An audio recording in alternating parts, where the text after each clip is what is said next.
Back in the winter of 1874, the land around Three Forks was a bitter, unforgiving canvas of white and gray. The wind, a constant, mournful presence, whipped snow into stinging curtains and found every crack in the walls of isolated cabins. Thomas Becket knew the wind. He knew the biting cold that sank into bone and heart alike.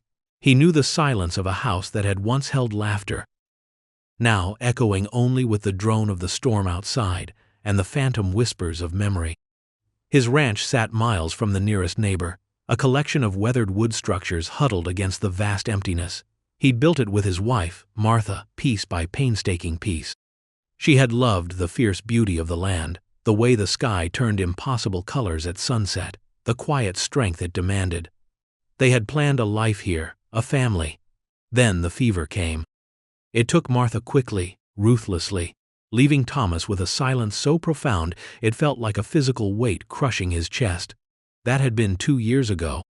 Grief had been his constant companion, a shadow that lengthened and distorted everything. It had carved lines into his face, stooped his shoulders, and hollowed out his eyes. He went through the motions of living, chopping wood, mending fences, tending the few head of cattle he kept, but it was a hollow existence. He ate when he remembered, slept fitfully when exhaustion claimed him. His world had shrunk to the confines of his cabin, the necessary work outside, and the ever-present ache in his chest. He rarely went to town, the sight of families, the casual rhythm of ordinary life, too sharp a contrast to his own desolate reality. People tried at first to offer condolences, to draw him out, but his grief was a wall he couldn't dismantle, and eventually they left him to his solitude. He was the man who had lost everything, and the land seemed to understand, keeping its distance, mirroring his own frozen heart. His cabin was clean but stark. Martha's things were put away, not out of disrespect, but because their presence was a constant, unbearable reminder. The air felt thin, stagnant, undisturbed by anything but his own solitary movements. He spoke perhaps a dozen words a week, mostly to his horse or the dog that had belonged to Martha, and now watched him with its own quiet, sorrowful understanding. Resilience was a word people used for folks who kept going, but Thomas felt less resilient and more simply unable to stop. A machine winding down piece by piece in the relentless quiet. The town of Three Forks was a cluster of raw wood buildings on the banks of the river, a brief interruption in the endless prairie. It served as a supply point, a place for weary travelers, and a hub for the sparse community scattered across the miles. Thomas rode in when supplies were critically low, usually staying only long enough to trade furs or a hide for flour, sugar, coffee, bullets, and then retreating to his ranch as quickly as the wind could carry him. On this particular day, the need for coffee and lamp oil had finally outweighed his aversion to company. The wind was down, the sky a weak, watery blue. He tied his horse outside the general store, its breath steaming in the cold air, and stepped inside, the bell above the door announcing his unwelcome arrival. He kept his gaze low, nodding curtly at the storekeeper, a man named Hopkins, who offered a hesitant greeting. As Hopkins measured out the flour, a commotion from the square outside drew his attention. A crowd had gathered, muttering amongst themselves. Thomas usually ignored such things, but a phrase carried on the crisp air, Indian woman, and selling them off. A cold knot tightened in his stomach. He paid quickly, ignoring Hopkins' attempt at conversation, and stepped back outside, drawn by a morbid curiosity he couldn't explain. The crowd parted slightly as he approached, their faces a mix of curiosity, suspicion, and something uglier, derision. In the center, standing on a makeshift platform fashioned from crates, were 3 figures. A woman, wrapped in a thin, worn blanket despite the cold, her hair long and dark, her face impassive, etched with a weariness that went beyond simple fatigue. And clinging to her legs, 2 small children, their eyes wide and dark, staring out at the hostile faces surrounding them. Cheyenne. He recognized the moccasins, the cut of the woman's simple dress beneath the blanket. Standing beside them was a man Thomas didn't recognize, broad and loud, his voice booming across the square. "Got ourselves some fine salvage here," he called out, gesturing to the woman and children with a casual wave of his hand. "Found 'em near a raided camp south of here. No use leaving 'em to freeze or starve. Figured someone might have a use for 'em. Good strong woman looks like. Kids look healthy enough. Thomas felt a sickness rise in his throat. Selling people. Like livestock, like goods. He'd heard of such things in stories, but seeing it here, in this harsh, real world, felt like a blow. He saw the woman's eyes flick over the crowd, devoid of appeal, only a deep, quiet watchfulness. The children whimpered softly, burying their faces against their mother. "What kind of use?" a voice from the crowd jeered. The loud man grinned. "Well, sir, a woman can do work, can't she? Cookin', cleaning, maybe. Other things." He let the implication hang in the air, drawing lewd chuckles from some of the men. "And the young'uns, well, they grow up. Free labor. Teach 'em a trade." Thomas's hands clenched into fists. He saw the blatant disregard for their humanity, the casual cruelty. It was the kind of thing that had flourished in the wake of the Indian Wars, the ugly underbelly of progress and settlement. He felt the familiar cold grip of grief, but something else stirred within it, a hot flash of anger, a visceral rejection of this scene. It wasn't just the injustice, it was the way the woman stood there, stripped of dignity, yet still holding her children close, a silent, unyielding strength in her stance that resonated somewhere deep inside him, a strength he recognized, perhaps, from Martha, in her final days. Bids were called out, low, dismissive sums. Men looked them over like horses at auction, commenting on their apparent health, their potential usefulness. The woman remained silent, her gaze fixed on some distant point beyond the heads of the crowd. Thomas felt a cold dread settle over him as the bidding wound down. The man who seemed likely to win, a burly, leering farmer named Brody, was known for his brutality. Without thinking, a word left Thomas's lips, louder than he intended, cutting through the sparse bidding. $50. Silence fell over the square, heads turned, eyes narrowed. $50 was an exorbitant sum, more than any of the other bids combined. Brody scowled, glaring at Thomas. Hopkins, who had followed him out, looked aghast. Thomas stood taller, meeting their stares, the unexpected sound of his own voice feeling alien in his ears. He hadn't planned it. It just came out. He didn't know why he had said it, only that he couldn't stand there and watch anymore. The auctioneer hesitated, clearly surprised. $50, he boomed, regaining his composure. Against 50, any advance? Brody muttered a curse but didn't counter. No one else did either. $50 was a fortune to most of these folks, certainly too much for what they saw as mere captives. "Sold," the auctioneer declared, pointing at Thomas. "To Mr. Beckett." The crowd dispersed slowly, grumbling, casting suspicious glances his way. What did Beckett want with a Cheyenne woman and her brats?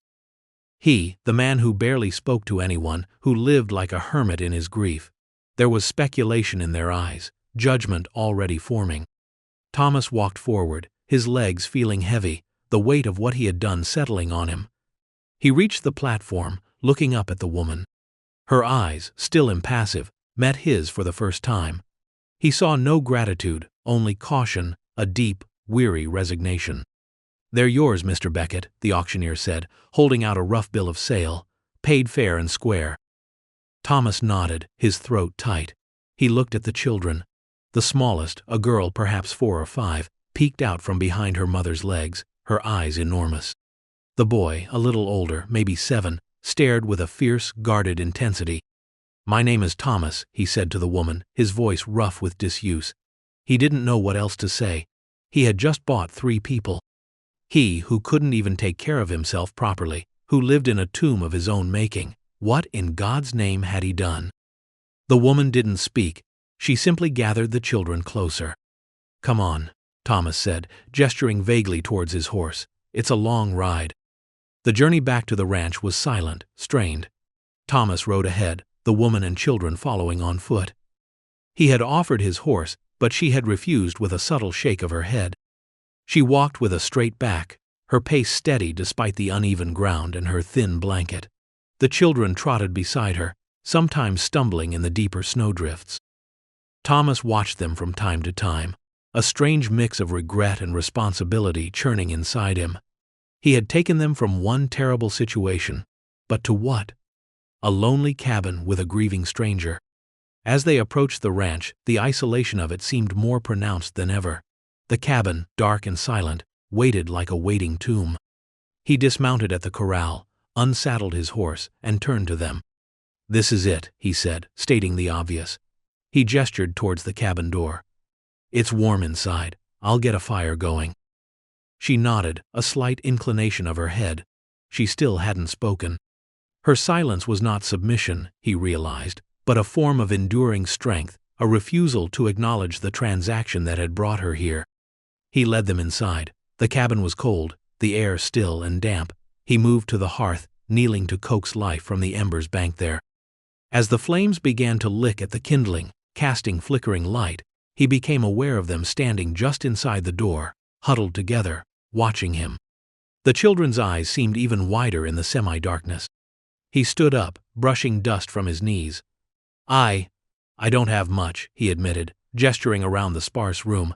"But there's food, and blankets." He saw her eyes take in the room, the emptiness, the masculine lack of any soft touches. He saw her gaze linger for a moment on the small, empty rocking chair in the corner, a chair that had been meant for a baby. His gut twisted. "My name is Nahili," she said softly. Finally. Her voice was quiet, low, carrying a hint of the wind outside. It was the first time she had spoken, and the sound felt startling, real. "Nahili," he repeated, testing the name. It felt fragile, beautiful, in this harsh place. "I'm Thomas." "We know," she said, her gaze steady. She meant from the auctioneer. He busied himself, lighting the lamps, the yellow light chasing away some of the shadows. He found dried meat and hardtack, the staples of his solitary diet. He heated water for coffee, the aroma filling the cabin, chasing away the staleness. Nahili watched his movements, her eyes missing nothing. The children stayed close to her, occasionally glancing his way with a mixture of fear and curiosity. He set the food on the table. "It's not much," he said again. Nahili led the children to the table. They sat on the bench close together. He sat opposite them, a gulf of silence and uncertainty between them. He watched as Nahili tore pieces of meat for her children, her movements careful, deliberate.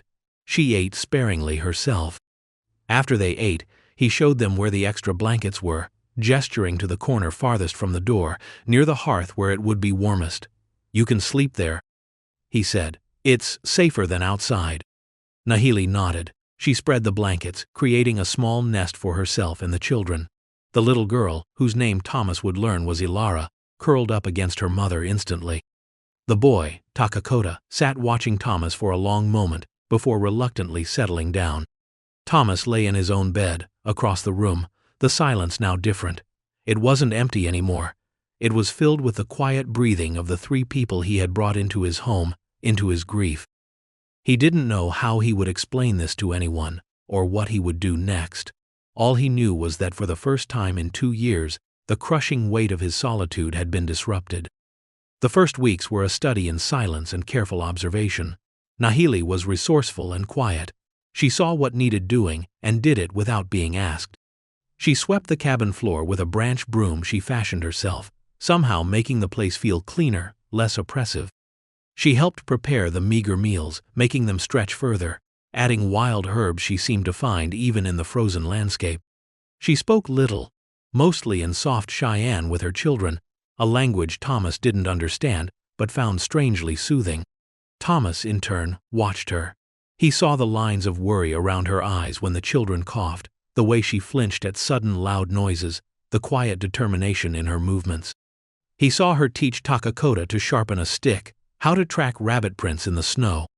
He saw Ilara, initially timid, begin to tentatively explore the small confines of the cabin, her fear slowly giving way to childhood curiosity. Dialogue between Thomas and Nahili was minimal. "More wood?" he would ask, and she would nod. "Water?" A simple gesture. Practical needs governed their exchanges. Yet, in the quiet rhythm of their shared existence, something shifted. The air in the cabin began to feel less stagnant. There was the scent of Nahili's cooking, the small sounds of the children playing quietly, a different kind of warmth rising from the hearth. One evening, a fierce blizzard howled outside, rattling the windows. Thomas sat by the fire, cleaning his rifle. Nahili was stitching a tear in Alara's blanket with a bone needle and sinew. Takakota was drawing in the dirt floor near the firelight with a piece of charcoal. "The storm is bad," Thomas commented, just to break the silence. Nahili looked up. "The land is angry," she said softly. Thomas looked at her, surprised by her words, the gentle cadence of her voice. "Angry?" She nodded, her eyes thoughtful. "It has seen much pain, it remembers." He hadn't thought of the land that way. He had seen it as a challenge, a resource, a reflection of his own bleakness. But angry? Remembering pain? He looked out the window at the swirling snow. He supposed the land had seen pain, so much conflict, so much loss, not just his own. "My husband, he was a warrior," Nahili said, her gaze distant. "He died defending our people, our camp. It was raided. Many died." Thomas felt his breath catch. This was the first time she had spoken of her past, her loss. His own grief felt less singular, less unique, for a moment. "I'm sorry," he said, the words feeling inadequate. She looked at him, her eyes deep and steady. "Grief has many forms," she said. It wasn't a question, but an observation, a recognition of the similar shadows that haunted them both. He nodded, swallowing hard. "My wife, Martha. She died of fever, 2 years ago." He hadn't spoken Martha's name aloud in months. Hearing it felt strange, like a sound from a different lifetime. "She loved this place?" Nahili asked, glancing around the cabin. "Yes," Thomas said, a ghost of a smile touching his lips. "She did. She saw beauty in it. I mostly just see the work." "It is beautiful," Nahili said quietly, "and hard, like life." That simple exchange felt like a bridge built over the chasm between them. Grief, they shared, a common language that needed few words. After that, the silence between them was less about guardedness and more about a quiet, shared understanding. They began to talk more, slowly, tentatively. About the land, about the weather, about the children. Small things, building a foundation of fragile trust. Thomas found himself watching Nahili with a growing sense of respect. She never complained, despite the hardship. She cared for her children with fierce devotion, teaching them resilience, quiet strength. She saw things he missed, the subtle shifts in the weather, the needs of his animals, the way the creek would freeze in certain spots. She was not simply surviving, she was enduring, with a quiet dignity that humbled him. He started leaving extra rations for her, finding ways to make her work easier, chopping finer kindling, repairing a leaking spot in the roof near their corner. He caught himself smiling sometimes, watching Alara chase a dust mote in a shaft of sunlight, or hearing Takakota ask his mother a question in his soft, quick language. Life, small, fragile tendrils of it, was returning to his silent house. One afternoon, riding back from checking fences, Thomas saw a rider approaching the ranch. As he got closer, he recognized him, Brody. A wave of apprehension washed over Thomas. Brody hadn't forgotten the auction. Thomas met him near the corral, his hand resting casually near the rifle in his saddle scabbard. "Brody." "Beckett," Brody sneered, dismounting. He was a big man, smelling of sweat and resentment. "Heard you got yourself some help out here." Thomas kept his face neutral. "Doing all right." "Yeah, well, folks in town are talking," Brody said, stepping closer, his eyes narrowed. "Buying. People, especially those kind, ain't right, ain't natural." "They needed help," Thomas said, his voice low and steady. "Help, or something else?" Brody's gaze flicked towards the cabin. "Maybe you ought to just send 'em back. Or let someone who knows how to handle 'em take 'em on." "They're my concern now," Thomas said, his grip tightening on his rifle. The protective instinct, fierce and sudden, surprised him. It wasn't just a sense of responsibility, it was a fierce, almost paternal urge to shield the fragile life blooming inside his walls from the ugliness outside. Brody laughed, a harsh, unpleasant sound. "Your concern? Or your property? Watch yourself, Beckett. Folks don't take kindly to you keepin' savages out here. Might decide to come visit." He got back on his horse, giving Thomas one last venomous look before riding off. The encounter left Thomas shaken but also resolute. Brody's words, the casual threat, solidified something within him. He hadn't just bought Nahili and her children, he had taken them under his protection. And he would defend them.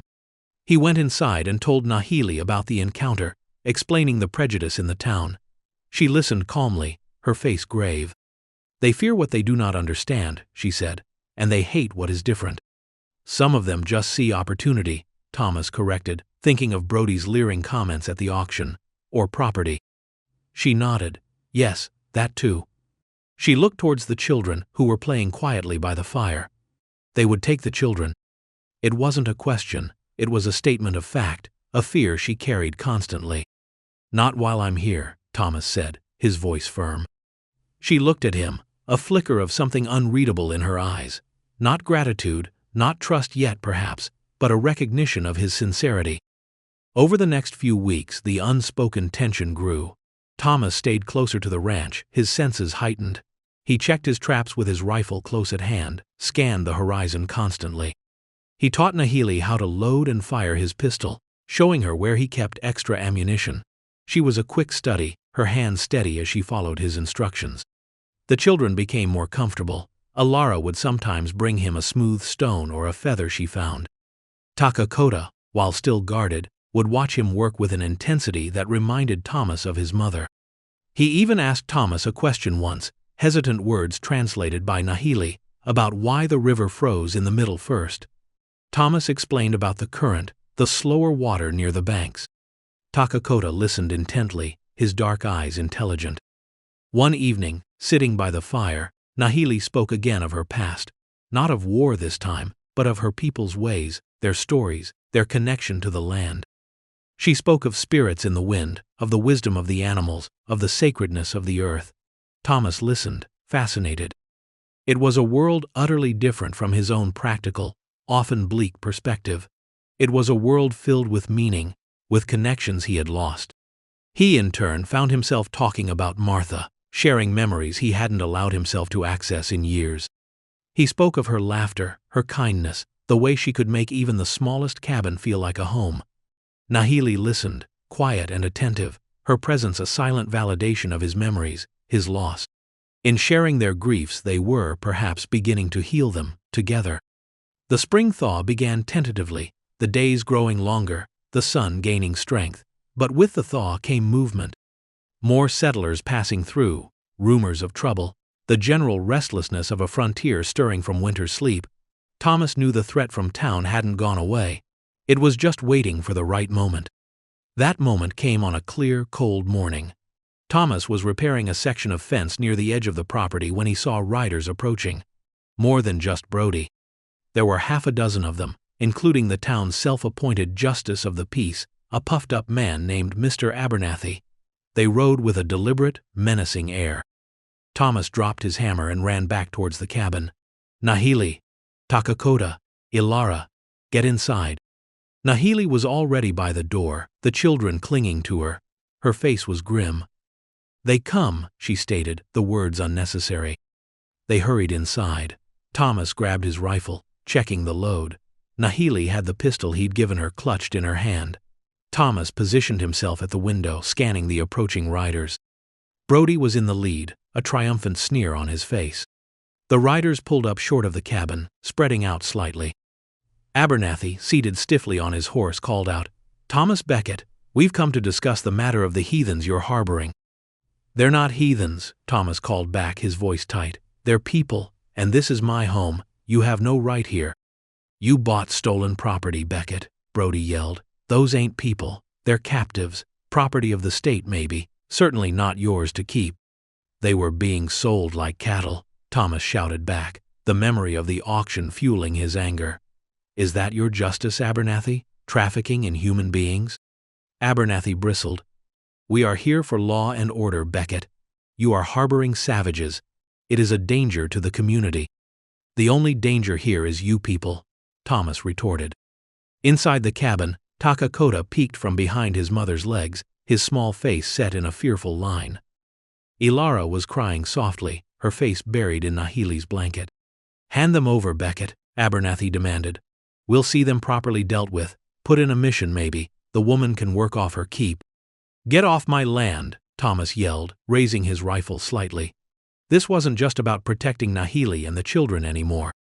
It was about defending his home, yes, but also about defending a fragile, nascent idea of what was right, what was human. Brody dismounted, gesturing to two other men. "He's being unreasonable, Abernathy. Let's just take him." As they started to move forward, Thomas fired a shot into the air above their heads. The crack of the rifle echoed sharply in the still morning air. The horses shied, and the men froze. "The next one goes through someone," Thomas warned, his voice shaking slightly, but firm. Abernathy looked furious. "You'll hang for this, Beckett, resisting lawful authority." "There's no law in what you're doing," Nahili said suddenly, stepping up beside Thomas at the window. Her voice, though quiet, carried an unexpected weight, drawing the men's attention. Her eyes met theirs, calm and steady, utterly unafraid. "You call us savage, but you come to steal, to threaten. Who is the savage?" Her unexpected appearance, her direct challenge, seemed to momentarily disarm them. They hadn't expected the property to speak, much less with such dignity and truth. Brody recovered first. "Shut your mouth, squaw, you ain't got no right." He started forward again.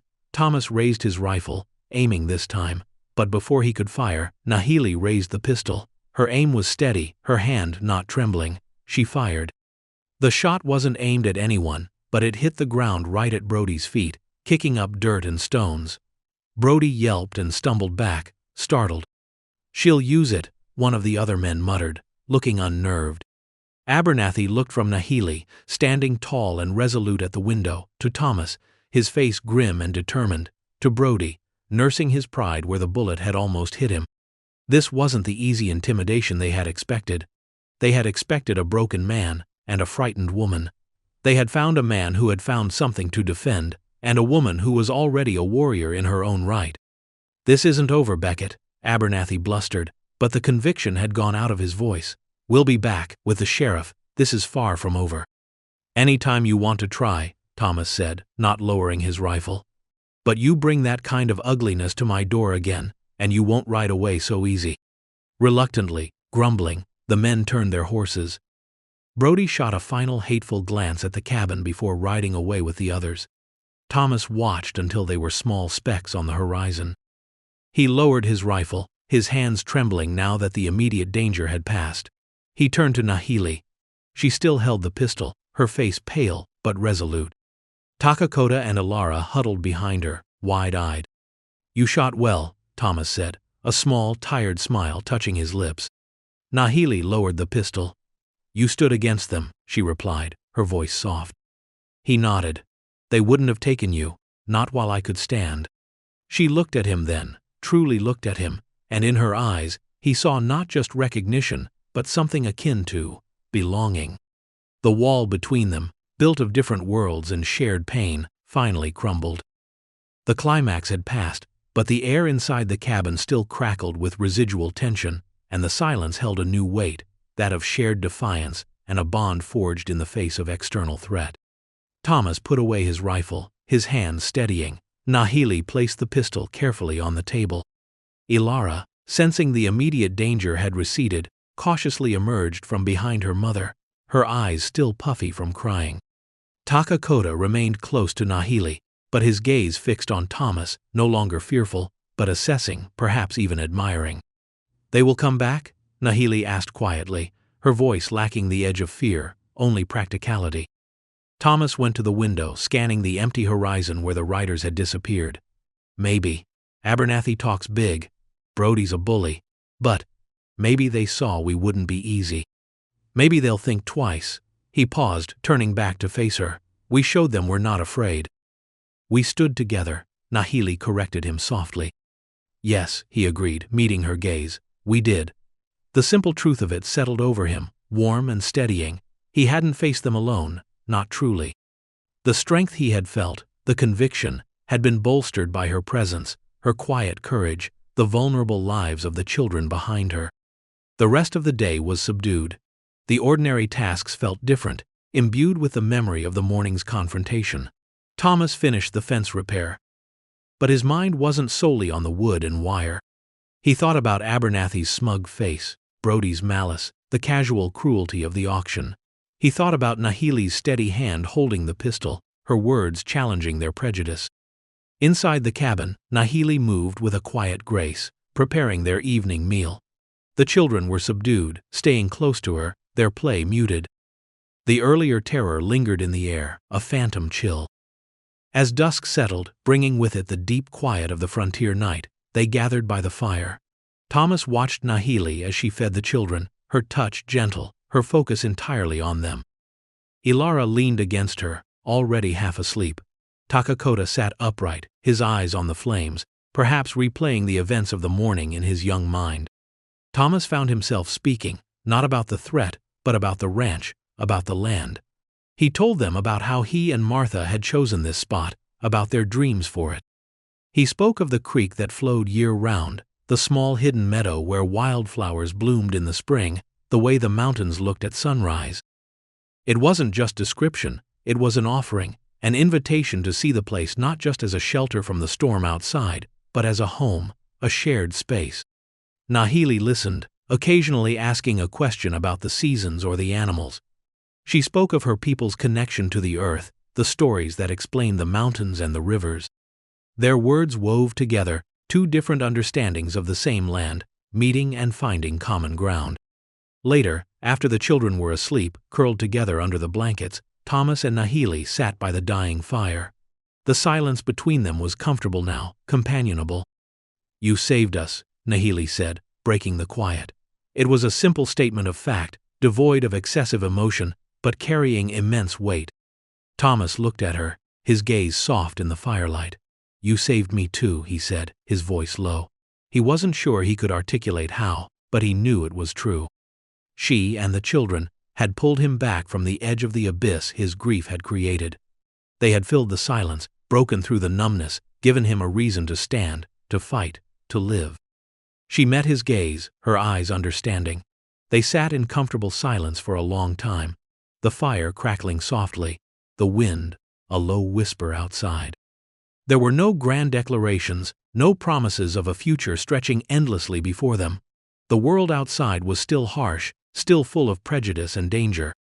But in the quiet warmth of the cabin, a new possibility had taken root. The next morning the sun rose clear and bright. Thomas went out to milk the cow, a task he had performed mechanically for years. But this morning, he noticed the way the light caught the frost on the fences, the sharp, clean smell of the cold air, the tracks of a rabbit leading towards the creek. He felt present in the world again, his senses alive. He came back inside, the pail of milk steaming.